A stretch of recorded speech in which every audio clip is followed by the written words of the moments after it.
शांताकारं भुजंगशयनं पद्मनाभं सुरेशं विश्वाधारं गगनसदृशं मेघवर्णं शुभांगं लक्ष्मीकान्तं कमलनयनं योगिभिध्यानगम्यं वंदे विष्णु भवभयहरं सर्वलोकैकनाथं। मंगलम भगवान विष्णु मंगलम गरुड़ध्वज मंगलम पुंडरीकाक्ष मंगलाय तनोहरि। ओम नमो भगवते वासुदेवाय। आज का दिन आप सभी के लिए मंगलमय हो। सावन महीने में प्रतिदिन श्रीमद् भागवत महापुराण की कथा का श्रवण करने से जीवन में होने वाली अज्ञान व पाप कर्मों से छुटकारा मिलता है, साथ ही 1000 गोदान के बराबर पुण्य की प्राप्ति होती है। हमारे चैनल पर आप प्रतिदिन श्रीमद् भागवत महापुराण की कथा का श्रवण कर सकते हैं। साथ ही इस चैनल पर सावन मास में आने वाली सभी व्रतों की कथा और व्रत से संबंधित जानकारी भी व्रत से पहले उपलब्ध करा दी जाती है। इसलिए हमारे चैनल को अवश्य सब्सक्राइब करें, साथ ही बेल आइकन को भी दबा दें और कथा अच्छी लगे तो लाइक अवश्य करें। अब आइए सुनते हैं सावन मास कथा का 30वां अध्याय। श्री सुखदेव जी कहते हैं, परीक्षित, इसके बाद भगवान श्री कृष्ण जब अपनी मंडली के साथ राजमार्ग से आगे बढ़े तब उन्होंने एक युवती स्त्री को देखा। उसका मुख तो सुंदर था, परंतु वह शरीर से कुबड़ी थी। इससे उसका नाम पड़ गया था कुब्जा। वह अपने हाथ में चंदन का पात्र लिए हुए जा रही थी। भगवान श्री कृष्ण प्रेम रस का दान करने वाले हैं। उन्होंने कुब्जा पर कृपा करने के लिए हंसते हुए उससे पूछा, सुंदरी, तुम कौन हो? यह चंदन किसके लिए ले जा रही हो? कल्याणी, हमें यह सब बात सच सच बतला दो। यह उत्तम चंदन, यह अंगराग हमें भी दो। इस दान से शीघ्र ही तुम्हारा परम कल्याण होगा। उपटन आदि लगाने वाली सैरंध्री कुब्जा ने कहा, परम सुंदर, मैं कंस की प्रिय दासी हूं। महाराज मुझे बहुत मानते हैं। मेरा नाम त्रिवक्रा है। मैं उनके यहाँ चंदन अंगराग लगाने का काम करती हूँ। मेरे द्वारा तैयार किए हुए चंदन और अंगराग भोजराज कंस को बहुत भाते हैं, परंतु आप दोनों से बढ़कर उसका और कोई उत्तम पात्र नहीं है।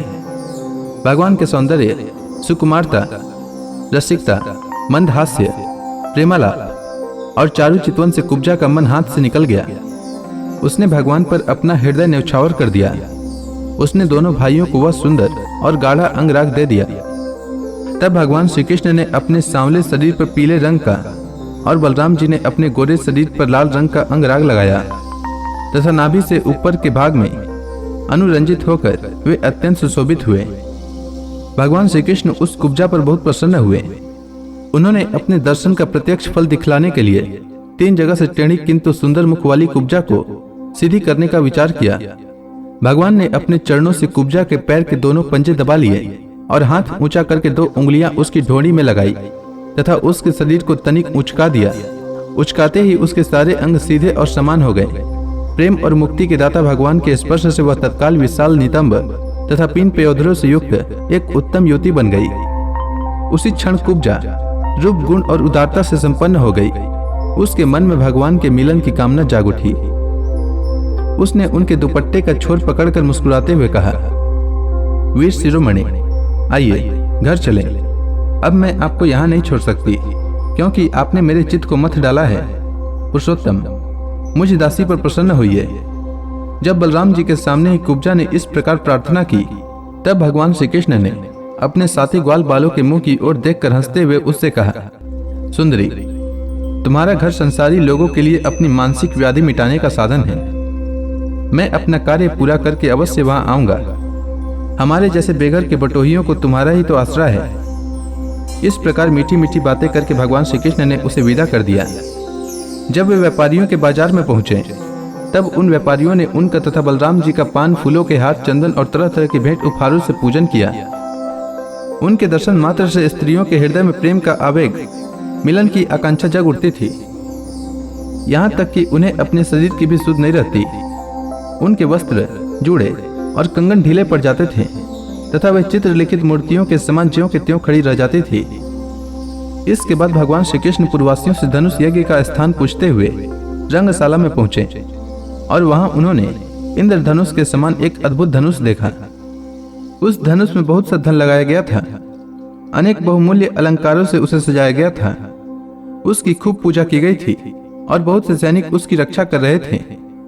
भगवान श्री कृष्ण ने रक्षकों के रोकने पर भी उस धनुष को बलात् उठा लिया उन्होंने सबके देखते देखते उस धनुष को बाएं हाथ से उठाया, उस पर डोरी चढ़ाई और एक क्षण में खींचकर बीचों बीच से उसी प्रकार उसके 2 टुकड़े कर डाले, जैसे बहुत बलवान मतवाला हाथी खेल ही खेल में ईख को तोड़ डालता है।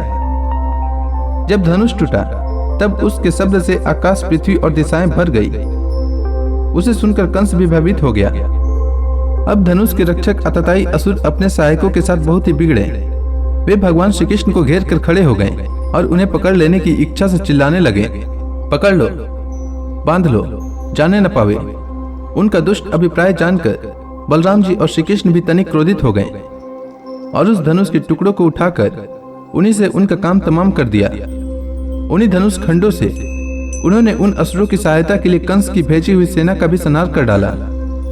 इसके बाद वे यज्ञशाला के प्रधान द्वार से होकर बाहर निकल आए और बड़े आनंद से मथुरापुरी की शोभा देखते हुए विचरने लगे। जब नगर वासियों ने दोनों भाइयों के इस अद्भुत पराक्रम की बात सुनी और उनके तेज साहस और अनुपम रूप को देखा, तब उन्होंने यह निश्चय किया कि हो न हो ये दोनों कोई श्रेष्ठ देवता हैं। इस प्रकार भगवान श्री कृष्ण और बलराम जी पूरी स्वतंत्रता से मथुरापुरी में विचरण करने लगे। जब सूर्यास्त हो गया तब दोनों भाई ग्वाल बालों से घिरे हुए नगर से बाहर अपने डेरे पर जहाँ छकड़े थे वहां लौट आए। तीनों लोगों के बड़े बड़े देवता चाहते थे कि लक्ष्मी हमें मिले, परंतु उन्होंने सबका परित्याग कर दिया और न चाहने वाले भगवान का वरण किया। उन्हीं को सदा के लिए अपना निवास स्थान बना लिया। मथुरावासी उन्हीं परम भूषण भगवान श्री कृष्ण के अंग अंग का सौंदर्य देख रहे हैं। उनका कितना सौभाग्य है। व्रज में भगवान की यात्रा के समय गोपियों ने विरहातुर होकर मथुरावासियों के संबंध में जो जो बातें कही थी वे सब यहाँ अक्षरशः सत्य हुई। सचमुच वे परमानंद में मग्न हो गए। फिर हाथ पैर धोकर श्री कृष्ण और बलराम जी ने दूध में बने हुए खीर आदि पदार्थों का भोजन किया और कंस आगे क्या करना चाहता है इस बात का पता लगाकर उस रात को वहीं आराम से सो गए। जब कंस ने सुना कि श्री कृष्ण और बलराम ने धनुष तोड़ डाला, रक्षकों तथा उनकी सहायता के लिए भेजी हुई सेना का भी संहार कर डाला और यह सब उनके लिए केवल एक खिलवाड़ ही था, इसके लिए उन्हें कोई श्रम या कठिनाई नहीं उठानी पड़ी, तब वह बहुत ही डर गया। उस दुर्बुद्धि को बहुत देर तक नींद न आई। उसे जागृत अवस्था में तथा स्वप्न में भी बहुत से ऐसे अपशकुन हुए जो उसकी मृत्यु के सूचक थे। जागृत अवस्था में उसने देखा कि जल या दर्पण में शरीर की परछाई तो पड़ती है परंतु सिर नहीं दिखाई देता। अंगुली आदि की आड़ न होकर भी चंद्रमा, तारे और दीपक आदि की ज्योतियां उसे दो दो दिखाई पड़ती है। छाया में छेद दिखाई पड़ता है और कानों में उंगली डालकर सुनने पर भी प्राणों का घू घू शब्द नहीं सुनाई पड़ता। वृक्ष सुनहले प्रतीत होते हैं और बालू या कीचड़ में अपने पैरों के चिन्ह नहीं दिखाई पड़ते। कंस ने स्वप्नावस्था में देखा कि वह प्रेतों के गले लग रहा है, गधे पर चढ़कर चलता है और विष खा रहा है। उसका सारा शरीर तेल से तर है, गले में अड़हुल की माला है और नग्न होकर कहीं जा रहा है। स्वप्न और जागृत अवस्था में उसने इसी प्रकार के और भी बहुत से अपशकुन देखे। उनके कारण उसे बड़ी चिंता हो गई। वह मृत्यु से डर गया और उसे नींद न आई।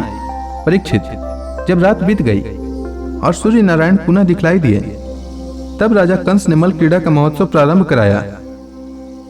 राज कर्मचारियों ने रंगभूमि को भली भांति सजाया।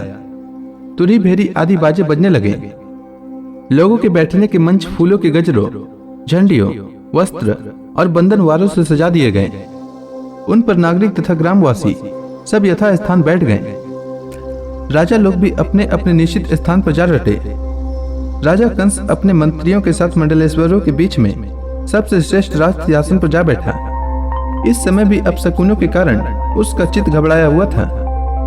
तब पहलवानों के ताल ठोकने के साथ ही बाजे बजने लगे और गर्बीले पहलवान खूब सज धज कर अपने अपने उस्तादों के साथ अखाड़े में आ उतरे। चाणूर, मुष्टिक, कूट, सल और तोसल आदि प्रधान प्रधान पहलवान बाजों की सुमधुर ध्वनि से उत्साहित होकर अखाड़े में आकर बैठ गए। इसी समय भोजराज कंस ने नंद आदि गोपों को बुलवाया। उन लोगों ने आकर उसे तरह तरह की भेंटें दी और फिर जाकर वे एक मंच पर बैठ गए। तो इसी के साथ यह अध्याय समाप्त हुआ। इसके आगे की कथा मैं कल के अध्याय में सुनाऊंगा। तब तक के लिए भगवान हरि का नाम लेते रहें। तो प्रेम से बोलिए भगवान विष्णु की जय, श्री कृष्ण भगवान की जय, समस्त देवी देवताओं की जय।